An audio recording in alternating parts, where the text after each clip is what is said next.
Eric Lopez Jr., Los Angeles, California. I've been here for about 3 weeks, 4 weeks. Well, I came from Arizona in the beginning of April. Came across some money, so I was homeless out there, and I was like, you know what? I always want to come back to Cali. So I was like, but I haven't seen San Diego, so I was like, I wanted to see a different part of California. So this past summer, I went backpacking through Hollywood, all through there. This summer, so I was like, I'm going to San Diego. Well, here, yeah, I got to Oceanside about 3 weeks ago. Ever since my early years, my dad's, it was just rough because the way he chose to live was kind of rough on us. So I've been homeless all my life, like off and on. So my earliest memories, we living in a van, and my mom and her sister trying to keep us, out of the streets or keep us safe and whatnot. I didn't go to college, but I went to a sound engineer school in Gilbert, Arizona. Yeah, Conservatory of Recording Arts and Sciences. Graduated in '09. I went there. And that was another reason why I came out this way, because it was like I couldn't do anything down there. I've been able to do a lot more stuff out here in Oceanside that I need to get done personal goal-wise, like get my ID, get these. I had set goals, so I can get these things done, so I can get a job, so I can get myself up out. So like again, you need 2 forms of ID, and when I got here, I had nothing, And it was kind of funny because when I was in Del Mar is where it was, and I was really feeling down, a hard time in my mind, like and then being homeless, like what am I doing? And the train, I was right by the coaster train, and I thought about throwing myself in front of the train. I'm like, well, nobody cares anyways. Everybody's doing good. My kids' mothers, my kids, my mom, everybody's doing good. So like nobody's really worried about me. I'm not doing anything. I can't get myself out of this situation. I was thinking whatever. I'm just gonna go be in front of the train. It'll be, I won't feel a thing. It'll go so fast. Blah. But then I was like, what the hell am I thinking? Like suicide's never been an option. Like, what is my problem? And I was like, where was I before the last girlfriend I had? Like, where was I before all this stuff started? Well, I was in fucking casita on Palm Desert, right by Bighorn, $1 million houses, like working my ass off. I was making good money. I was in a good positive state. And so I was like, that's who I am. I just got to get back there.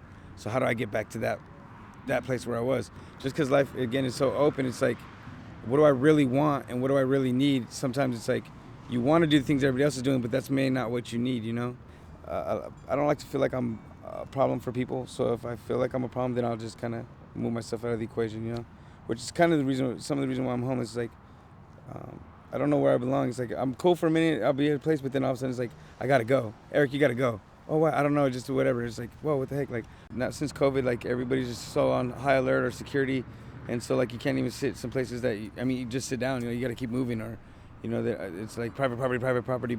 They've taken away all the plugs now, so if you're using plugs to charge your phone, before it wasn't a big deal. Now you're looking at it as you're stealing their electricity.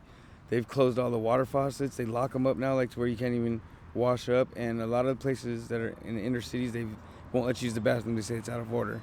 Well, because of the media propaganda, that stuff is easy to put. You're able to. It's kind of like a scapegoat. It's just easy to dump all the problems on. That's where the drugs are. That's where the crime is. That's where, because of homeless people, or the propaganda puts a lot of bad connotations on things that aren't necessarily good or bad. It depends on what the person does when they subject themselves to those types of things. I've been beat by police. Police really don't like homeless people, especially when you show up in like different cities, which I kind of get. And if they see you and they notice you're homeless, they just think, again, we don't deserve the nice things. Or you deserve, like, this area doesn't want a homeless shelter. We don't want that kind of problem around. It's like, I kind of get it, you know what I mean? But at the same time, it's like, you can't ignore it, like, you know what I'm saying? Not necessarily busting my lip, but just like, just punched up pretty good, you know what I mean? Slammed. We usually picked up and slammed. It's the whole the demeanor of like, they don't give a fuck, fuck you, you're a homeless person, you don't belong around here. It's almost like, whoa, what the fuck's about to happen to me? Like, you know what I mean? When it comes to the camp, they're just harassing kind of. Sometimes it's harassment. Give yourself a chance to get to know the homeless people or educate yourself a little bit more about it. And then if you want to get involved, like volunteer, like, again, pick up a pack of socks and go around your neighborhood and get to know. And you see them, hey, you need a pair of socks? They always need socks. They always need hygiene, like little things like that could help. But don't just give it to them and then, I did a good thing. Like, kind of really get to know that person so that you know that it's not as bad as you think. Or, again, building that relationship, it means everything. That's what they might need. They might just need somebody to show that they care, which will knock them out of the funk and buy them a couple cups, take them out to lunch or something, and spend an hour with them. And, you know what I mean? It's get to know them maybe, and it'll change your mind and their mind even too about the things that are really going on. Well, just for me, it's being grateful, thankful, and satisfied with the little things, man. Again, just knowing that no matter how hard it gets, you're strong enough to pull through it. It's not as bad as you think it is if you can stay positive and find the positive thing in it. You know what I'm saying? Dude, bring the love back. Like, let's bring love back into like a thing. Like, I mean, I'm all rock and roll punk, and that's what I think that's what love is. It's upfront, it's unconditional, it's bold. Like Jimi Hendrix says, I'm bold. Bold is love.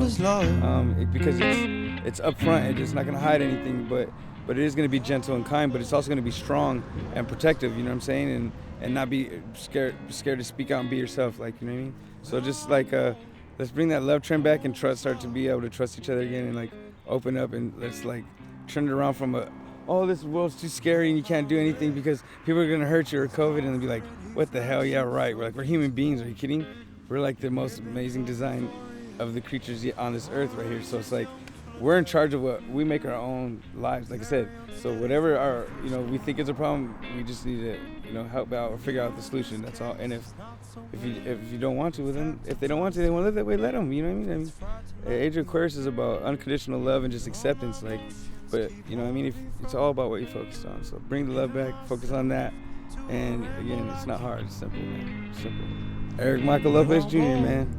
100%. Thanks, guys. I appreciate the chance. You guys are awesome. Well, I'm bold as love.